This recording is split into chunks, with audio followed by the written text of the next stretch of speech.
When we deny that to those children, I think it's not fair. It limits everyone's understanding of someone else's life experience.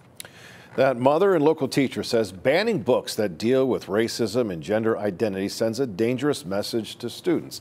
Other parents say they simply don't want divisive material in the classroom. Thanks for staying with us. I'm Evan Forrester.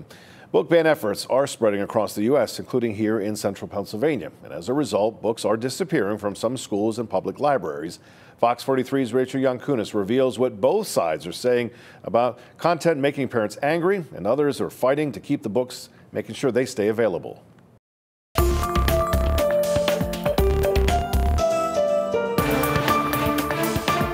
And I say smut and filth like this has no place in our schools. From the big screen, this short story is part of my daughter's English assignment. To the small print, book banning has become a part of pop culture, but the rate at which it is flaring up across the country now marks a new chapter in the history of attempted book bans. School districts are banning books that mainly deal with race and sexuality. One book repeatedly drawing fire is Gender Queer, a young adult graphic novel about gender identity containing sexually explicit photos. We just don't want pornography in the classroom. Former Central York School Board member Veronica Gemma tells Fox 43 Reveals that parents like her are being vilified for wanting books like this out of libraries. We are seeing a resurgence, really, of book banning across the nation. We're looking to hear from the other side here about why this is happening. The phrase book ban needs to go away because nobody's trying to ban books. Parents want more oversight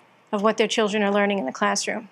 They want more transparency into curriculum, because a lot of the books and materials being used in the classroom are becoming more inappropriate.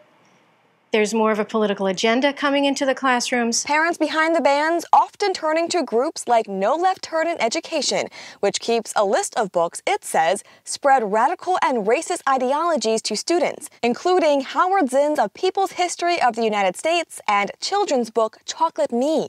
Teachers argue these lists go too far. This absolutely is censorship. Christy Moore, a Lancaster County teacher and mom of 2 school children, says books can be an outlet for students, especially when they see themselves in the main character. There are some really great authors out there, and I feel like a lot of them are voices that are not typically heard. They are voices of people of color. They are voices of the LGBTQ community. The battle over books is moving in on her community. Me and Earl and the Dying Girl by Jesse Andrews, absolute disgusting. I would like the superintendent call for her resignation if this is the kind of crap that you want to have in your school. A man challenged a book at an E-Town school board meeting, causing outrage. Apologize to us and our kids for providing pornographic material for them to read. Over one line. And it was very vulgar.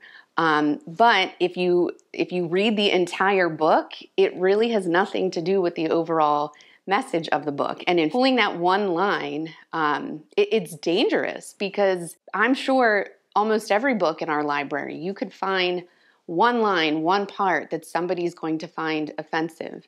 But that doesn't mean that we should take it off the shelf, because we would end up having no more books on the shelves. We did do an investigation, and some of the allegations weren't accurate and weren't true, and the book is back on our shelves. Elizabethtown Area School District officials say contesting a book shouldn't start at school board meetings. Fox 43 reveals the district has a system in place to prevent students from checking out certain books without parental consent. Once we are able to vet the books, several of those books do get flags. They're dealing with contemporary issues that our students can relate to, and there may be some vulgarity or some other topics that are maybe perceived as being more in adult nature. So really a parent, really at the beginning of the year, gets to kind of say, I'm good with my child having every book, or I don't want my student having books that are flagged. The American Library Association says 43% of attempted book bans happen at public libraries. Librarians are seeing a record number of challenges, but they say a lot goes into cultivating their collections. We look at what's being taught in the curriculum, and we're looking at who our students are, their diverse backgrounds, and making sure they see themselves in the books that we put on the shelves and that they can see and learn about other cultures and other people. Despite more diverse library shelves, there is a clear divide within school districts. Gemma believes a curriculum committee with teachers, school administrators, and parents is one solution. Has anyone been able to change your mind about a book that you were concerned about? No, because I really do think the sad part about that is that there is such division. And once we bring people together, like I described in a curriculum committee at the school level, I think that we can have better conversations. The American Library Association recorded an unprecedented number of book ban efforts last fall. More than 330 books were targeted in a 3-month period. So, Rachel, let's take a couple of minutes and talk about your reporting of the issue. So even before the story aired tonight, we got dozens of emails and phone calls, folks who were concerned about the story. So why is it important that we investigate the issue of book banning? Evan, we are seeing this trend pick up steam across the country and statewide.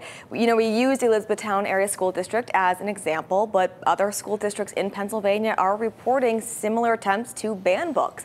These efforts are happening more often, and the tactics behind them are something teachers, librarians, and parents have never seen before.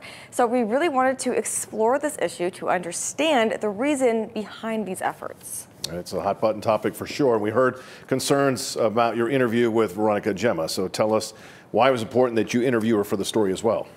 Evan, it's important to understand that Veronica is not alone in her views. Parents across the country are challenging books at a pace not seen in decades.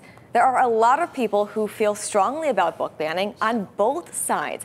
In order to investigate this trend and look into why this is happening, we need to talk with people who are concerned about censorship, but we also need to look at the other viewpoints, even if people disagree with them. Yeah, and interestingly, there was an effort underway to have folks suggest that we pull the story, which is ironic given the fact that they don't want to support pulling books. So do you want to take a crack at that? Yes, we did receive dozens of emails from people urging us to revoke or revise the story to not include that interview with Veronica Gemma. People were given misleading information online that stated we were only going to tell one side of the story, and they reached their own conclusions before the story even aired. Those who fundamentally disagree with banning books were so quick to seek to ban a story they hadn't even seen, and it's hard to ignore the irony. Well, there are also some suggestions we had gotten from folks that we should talk to other people and other organizations in the future, so I'm assuming you're far from taking a look at this issue.